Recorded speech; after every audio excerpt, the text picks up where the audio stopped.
page, I want you guys to press as light as you can, okay? Just do very, very light. Can you guys see how I'm doing a very light line? So you barely press down. Okay? And then beside that line, I want you guys to draw a line down how you normally would when you print your name. Maybe it looks like that. And then the third line I want you guys to do, I want you to press hard. Like that's where you make your solid line, okay?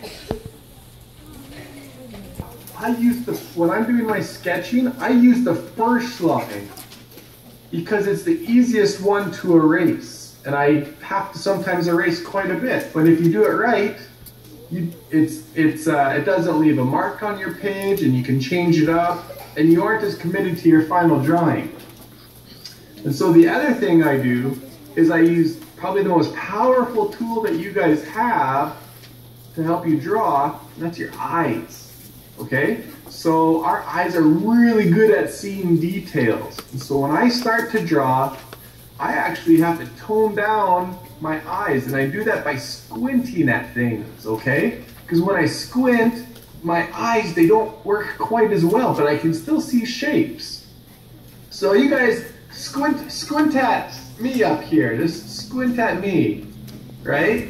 And also, so when I draw a frog, I like to start with a big circle-y shape. And it might be hard to see. I'll try to press a little harder than I normally do. But you see how I'm going around and around and around?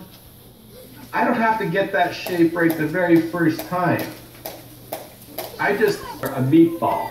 And I can't draw circles, but I can draw food shapes until supper time. And sometimes I do.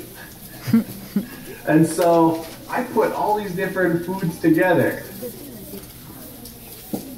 Okay? And so that's kind of our first start. And another thing that a frog needs is we have to then add some eyes, right? So we're gonna put little humps on top of his head here. And these little lumps, this is where these big and often complaining eyes go.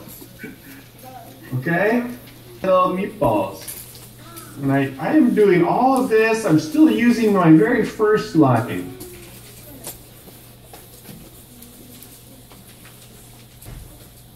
And in those, I'm going to draw frog's eyes.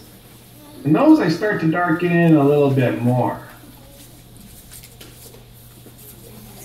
Frog's body is actually smaller than his head.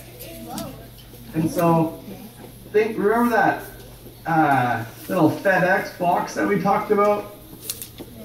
And I'm kind of drawing a little square down here, okay? And it kind of goes, almost looks like the top of an ice cream fitting into the top of an ice cream cone. You have to imagine the ball for the frog's head is sitting right in that body. Inside of each box. And remember, I'm still using that first line. And they just come down a little ways. Okay? You have to add some big pizza slices with toes on them. Okay? On it. And I'm going to do one that goes the other way, okay? Now these pizza slices, we're not adding cheese or pepperoni. So, frog, I don't know if he has spaghetti noodle arms because they are kind of short. But maybe, have you guys ever seen those pasta that are like tubes?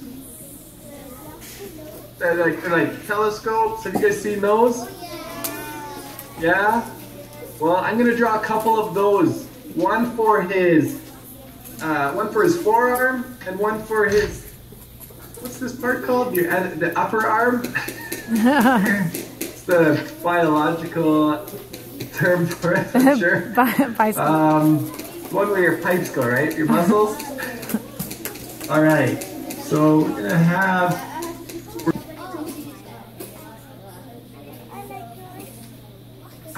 I have for frog. So every time I draw a frog, before I add in the details, this is kind of what I draw. And so if I want him running or jumping or doing other things, I just position those pizza slices and spaghetti noodles and FedEx boxes and those other noodles I need to look up, all in different positions. Does that make sense, you guys? Yes. We'll put it right there. And it's just 2 watermelon seeds.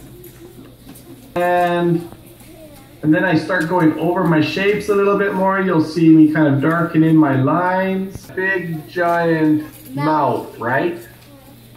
And so we can draw that any shape we want, as long as it's big and loud. We'll put a tongue in there. And that little funny throat thing. Body, and now I'm not tracing my lines perfectly. I'm choosing just the scribbly, sketchy lines that I really like. The other lines easier than if you were trying to do it before you made it darker.